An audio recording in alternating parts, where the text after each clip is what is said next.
No tiene que ser la ley, no, nada de eso, ni la Biblia. Eso es un libro antiguo que ya no tiene por qué tener relevancia. La norma es, usted determina en su conciencia qué cosa es buena y qué cosa es no. Así que si usted decide casarse con otro hombre, si usted decide casarse con su perro, a nadie le importa, esa es su decisión. No, pero en la Biblia dice que es pecado. No, ¿quién le dijo a usted que existe? Pecado no existe. Eso es un invento que los religiosos han creado para manipularte. Si yo llego a la conclusión y me convencen en una universidad, a través de los medios, de las redes, de las distintas formas que se ha inventado Satanás para convencerme, especialmente las generaciones jóvenes, dígame usted, ¿quién necesita un Salvador? ¿Quién lo necesita? Nadie. Porque si no hay pecado, no necesito salvación. No estoy perdido, como dijo un hombre muy poderoso aquí en los Estados Unidos. Yo no necesito que nadie muera por mí. ¿Por qué?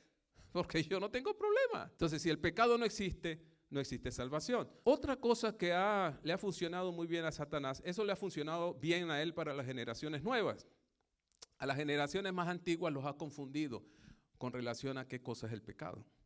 Le funcionó muy bien, por ejemplo, con los fariseos. A los fariseos los enredó totalmente de manera que el fariseo nunca pudo saber qué cosa era realmente el pecado. Porque se crearon o llegaron a pensar que el concepto que tenían de pecado era el correcto. Es probable, solo digo probable, que alguno aquí esta noche tenga un concepto también equivocado del pecado. Y lo que usted piense que es pecado, quizá en el fondo no es pecado. Tendríamos que hacer una diferencia entre pecado en singular y pecados en plural, que pudiera tratar de confundirnos, aunque no tiene que ser exactamente lo mismo. Pero vamos a la Biblia entonces, sigamos estudiando. ¿Qué cosa es el pecado? Infracción de la ley. Muy bien. Entonces, si yo quiero saber exactamente qué cosa es el pecado, ¿qué debo saber? La ley. Exactamente. Si yo quiero saber qué es salvación, tengo que saber qué es pecado. Si quiero saber qué es pecado, tengo que saber qué es la ley. ¿Qué es lo que pide la ley? ¿Qué es lo que demanda la ley? Miren lo que dice un pasaje, por ejemplo, como Romanos 7. Vamos a ir a Romanos 7. Por cierto, este es un lugar que vamos a visitar muy a menudo. Romanos capítulo 7. Vamos a estar en el versículo 7. Romanos capítulo 7, versículo 7. ¿Lo tienen? Muy bien. ¿Qué diremos, pues? ¿La ley es pecado? De ninguna manera. Pero yo no conocí el pecado sino por la ley, porque tampoco supiera o conociera la codicia si la ley no dijera, ¿qué cosa? No codiciarás. Entonces, la ley me revela obviamente qué cosa es el pecado. Ahora pasen unas páginas quizá más atrás al capítulo 3, verso 20 de Romanos. Capítulo 3, versículo 20 de Romanos. Ya que por las obras de la ley ningún ser humano será justificado delante de él, porque por medio de la ley es el conocimiento de ¿qué cosa? El conocimiento del pecado. Entonces está claro, hasta ahora para nosotros, que si yo quiero saber qué cosa es pecado, tengo que conocer la ley. ¿Qué ley es esta que me define el pecado? ¿Qué ley será? ¿Será la ley de tránsito? ¿Será la ley de gravitación universal? La ley de los 10 mandamientos. ¿Por qué sabemos eso? ¿Cómo sabemos que la ley de los 10 mandamientos es la que me define el pecado? Bueno, porque acabamos de leer en Romanos 7:7 que la ley dice no codiciarás. Y el único lugar donde yo consigo ese mandamiento es ¿dónde? En los 10 mandamientos. Por cierto, es el 10º mandamiento. Entonces, ahora yo sé que no puedo hablar de salvación sin hablar de la ley. ¿Por qué? Porque si yo elimino la ley, ¿elimino qué cosa? El pecado. Si no hay ley, no hay nada que me diga qué cosa es el pecado. Si yo anulo la ley, entonces no hay pecado. Si no hay pecado, no hay necesidad de salvación. Entonces, por eso uno de los objetos principales de Satanás es justamente la ley. Satanás no ha podido eliminar la ley porque no se puede eliminar. No se puede eliminar. Intentar eliminar la ley es como que usted dijera, por ejemplo, que tengamos un termómetro aquí en este salón. Un termómetro que indica la temperatura. Digamos, tenemos una temperatura muy fría ahora, ¿verdad? Que es un frío muy extremo aquí en esta ciudad. ¿Cuánto es lo mínimo que ha registrado aquí la temperatura? 7 bajo cero, Fahrenheit. Eso es bastante bajo, eso es bastante frío. Muy bien, 7 bajo cero. Entonces estamos todos aquí encerrados, no hay calefacción, no tenemos cómo protegernos del frío y el termómetro que tenemos en la pared nos dice que tenemos menos 7 grados Fahrenheit. Eso es congelación. Y no podemos resolver el problema porque el termómetro nos dice que tenemos menos 7 grados. Pero nos estamos congelando, estamos al punto de la hipotermia. Entonces alguien dice, tengo la solución, díganos hermano, ¿cuál es la solución? Y el hermano saca un enorme martillo, ¡brum!, rompe el termómetro. Se acabó el frío. ¿Se acabó el frío? Lo único es que ahora no sé cuánto frío tengo.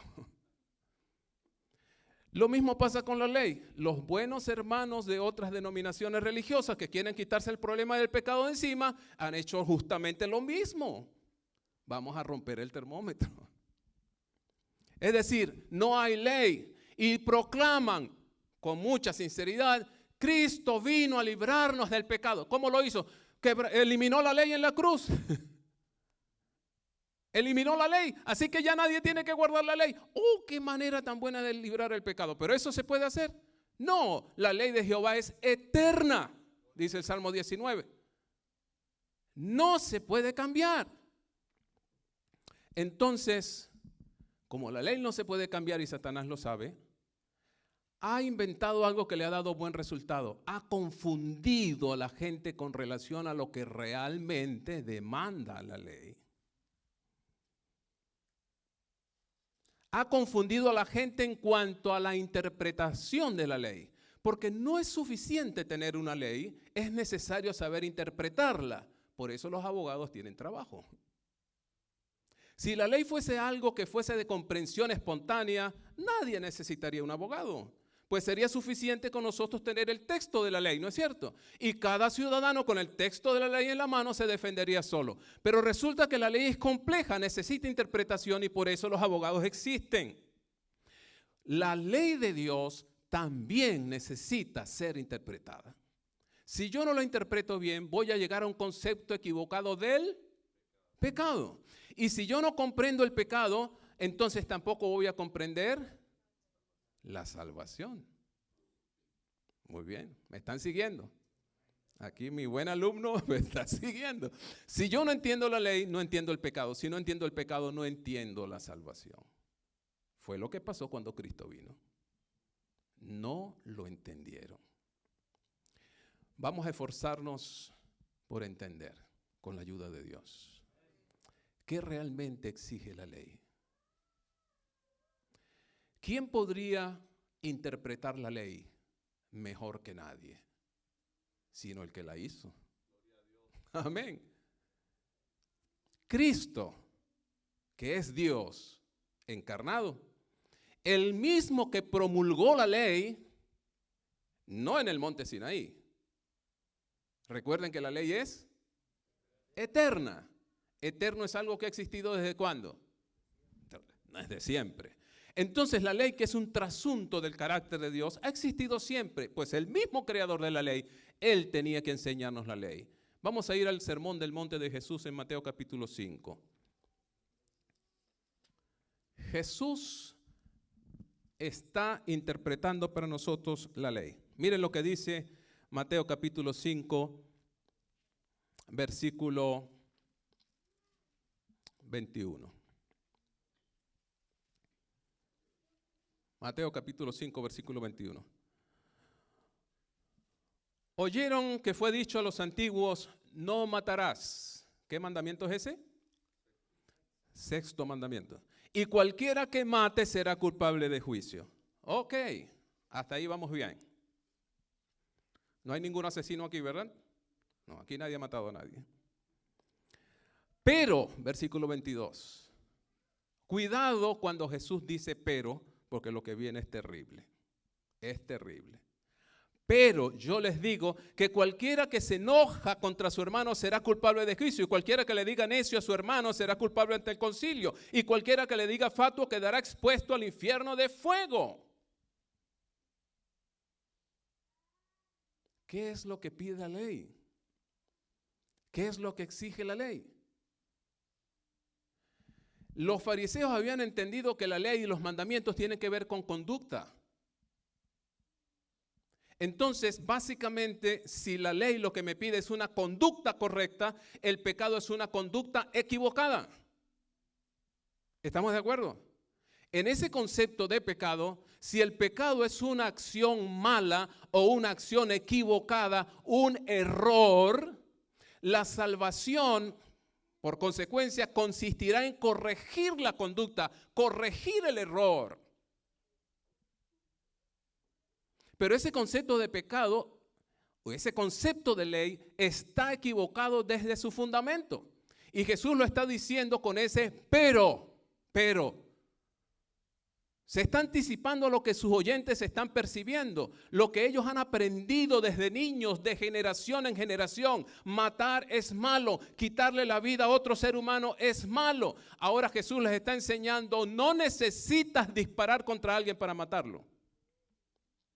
No necesitas acuchillar a alguien para matarlo. No necesitas quitarle la vida física a nadie para matarlo. Desde el mismo momento en que odias a otro ser humano, ya eres asesino. Desde el mismo momento en que rechazas perdonar a tu hermano, eres un asesino. Desde el mismo momento en que desprecias en tu mente a otro ser humano, eres un criminal. Entonces el mandamiento no tiene que ver con la vida de actos. Otro ejemplo más, versículo 27. Jesús va a explicar aún más qué es la ley realmente. Versículo 27. Oíste que fue dicho, no cometerás adulterio. ¿Qué mandamiento es ese? El séptimo mandamiento. Oh, qué bueno, diría un buen fariseo escuchando a Jesús. Los fariseos siempre estaban en el auditorio de Jesús, ¿se han dado cuenta, no? Eran sus enemigos, pero nunca faltaba un fariseo en los sermones de Cristo. Estaban listos para criticar, Jesús lo sabía. Oíste que fue dicho, no cometerás adulterio. Cualquier fariseo de su época diría, eso no es contra mí, porque yo jamás me he acostado con una persona que no sea mi esposa. Nunca he entrado a un prostíbulo. Así que ese mandamiento no es conmigo. Lo que los fariseos no estaban preparados para escuchar eran los peros de Jesús. Pero, versículo 28, yo les digo esto, cualquiera que mira a una mujer para codiciarla, ¿qué pasó? Pero ni siquiera la ha tocado. A lo mejor nunca la tocará. Quizá nunca ni la conozca. Fue suficiente con mirarla y desearla en su corazón para convertirse en un adúltero. Entonces, otra vez, el mandamiento de la ley no tiene que ver con la conducta. Tiene que ver con algo mucho más profundo del ser humano.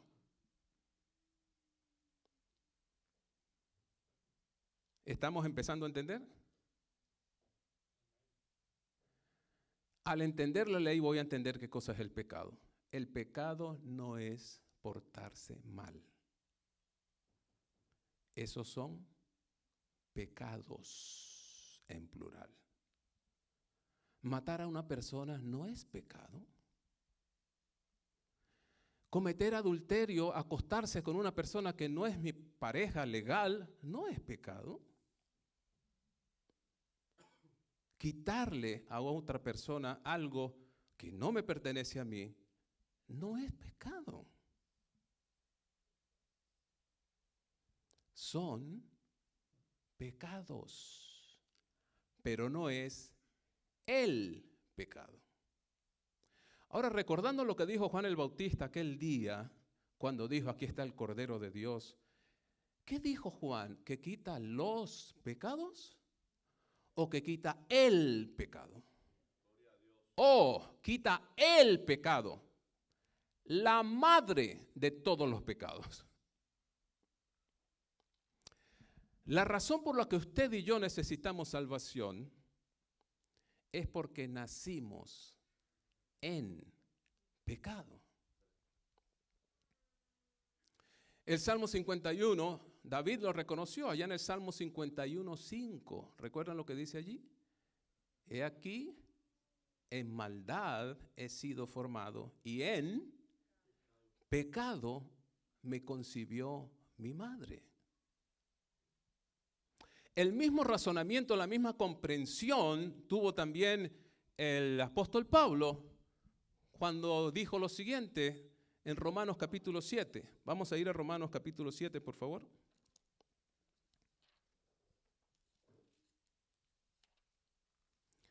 Romanos capítulo 7.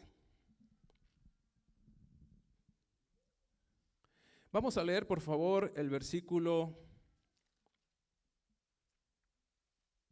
17. Vamos a leer el 14, perdón, primero el 14, 7:14. Porque sabemos que la ley es espiritual, pero yo soy carnal, vendido al pecado. ¿Cómo está la palabra pecado en su Biblia? ¿En plural o en singular? Singular. Al pecado. Quiero explicarte un poquito la expresión, aunque está obvia, pero explicarlo un poquito más. ¿Qué significa estar vendido a? Vendido a es una expresión en la cultura judía israelita muy bien comprendida en la cultura del Medio Oriente de aquel tiempo. Es ser esclavo de. Entonces, cuando él dice la ley es espiritual y yo soy carnal, soy de otra naturaleza, estoy esclavo del pecado. Versículo 17 ahora. De manera que ya no soy yo quien hace aquello, sino el pecado que mora ¿dónde? En mí. Ahora vamos a leer el 20. Y si hago lo que no quiero, ya no lo hago yo, sino el pecado que mora ¿dónde? En mí. Así que queriendo yo hacer el bien, hallo esta ley inquebrantable, que el mal está ¿dónde? El mal está en mí. Entonces, en pocas palabras, yo no me convierto en pecador cuando cometo un pecado. Yo cometo pecados porque soy pecador. ¿Se capta la idea? Es parte de mi naturaleza. La ley es de una naturaleza. Yo soy de otra naturaleza. La naturaleza pecaminosa, o como le llama Pablo aquí, carnal, que está sujeta y que está dominada por el pecado. ¿Y qué cosa es pecado? Vamos a encontrar hoy, yo estoy resumiendo aquí toda una semana de temas que tengo, pero estoy resumiendo acá porque necesito establecer la plataforma para lo que lo haremos el resto de la semana. ¿Qué cosa es pecado? Ahora que sé qué es la ley. Allí mismo en Romanos capítulo 13, por favor. Romanos capítulo 13, vamos a leer el versículo 8 hasta el 10. Romanos 13, 8 hasta el 10. ¿Lo tenemos? Amén. No deban a nadie nada, sino amarse los unos a los otros. Porque el que ama al prójimo, ¿qué ha hecho? Ok. Porque no adulterarás. ¿Qué mandamiento es ese? Séptimo. No matarás. Sexto. No hurtarás. Octavo. No dirás falso testimonio. Noveno. No codiciarás. El décimo. Y cualquier otro mandamiento se resume en esta sentencia. Amarás a tu prójimo como a ti mismo. El amor no hace mal al prójimo, así que el cumplimiento de la ley es el amor.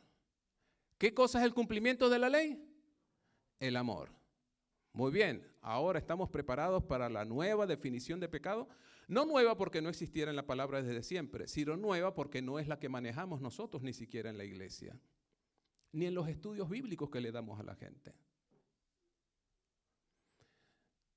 Vamos a usar 2 textos y a partir de esos 2 textos vamos a sacar un concepto de pecado nuevo. ¿Están listos? Muy bien.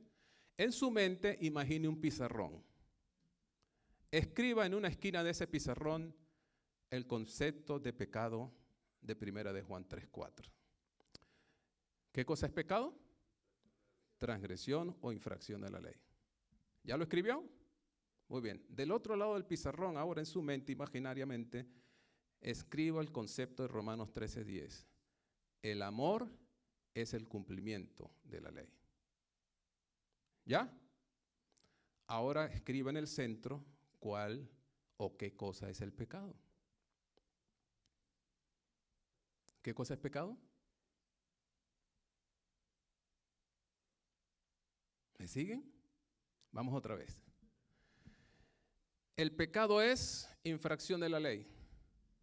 Pero aquí dice que el cumplimiento de la ley es amor. Entonces, ¿qué cosa es el pecado realmente? ¿Qué cosa es pecado? Falta de amor. Porque si el cumplimiento de la ley es el amor, lo contrario al cumplimiento, ¿qué es? La infracción de la ley. Si yo digo que el cumplimiento de la ley es el amor, lo contrario a cumplimiento, que es infracción, debe ser desamor, falta de amor, incapacidad de amar. Entonces el pecado en su naturaleza más pura es falta de amor. Por esa falta de amor, por esa incapacidad innata para amar, es que yo peco. Por eso es que yo no puedo cumplir los 4 primeros mandamientos, porque soy incapaz de amar a Dios. Como no puedo amar a Dios, como no sé amar a Dios, por eso tomo en blasfemia su nombre, por eso tengo otros tipos de dioses de la naturaleza que sea, por eso tengo cualquier otra de admiración o clase de admiración para otra cosa que no sea Dios, por eso el sábado o el día del Señor no tiene un significado para mí más que un mandamiento o una regla estricta que tengo que cumplir. Y cuando el sábado se está haciendo demasiado largo, entonces quisiera tener un martillo con que bajar el sol de una vez y poder ser normal de nuevo. Porque el sábado para mí es simplemente una fracción de tiempo en la que no puedo trabajar, no puedo producir, no puedo jugar, no puedo ver televisión, no puedo escuchar la música que me gusta. Dios mío, ¿cuándo se va a terminar el sábado?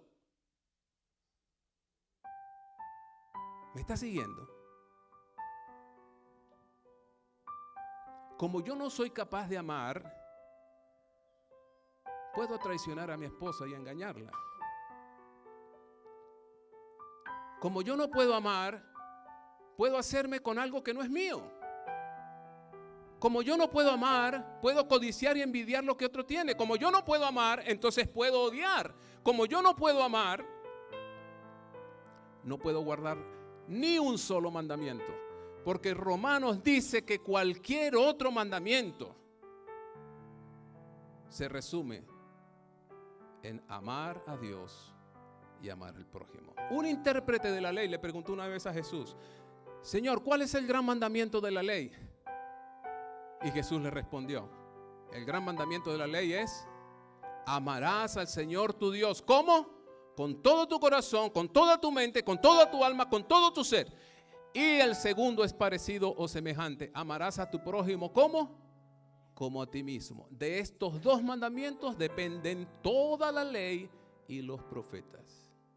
Entonces es lo mismo que está diciendo Pablo. Lo único que exige la ley, mis amados, es amar. Amar. Si no puedes amar, no puedes guardar la ley. Porque la falta de amor o la incapacidad para amar realmente, eso es lo que se llama pecado. ¿Y cómo Jesús cura eso? ¿Cómo la muerte de la cruz en el Calvario sana esa incapacidad mía? ¿Cómo Dios me salva de esa condición con la que he nacido? De eso se trata la salvación. Y de eso vamos a hablar mañana, un poco más. Gracias por venir esta noche.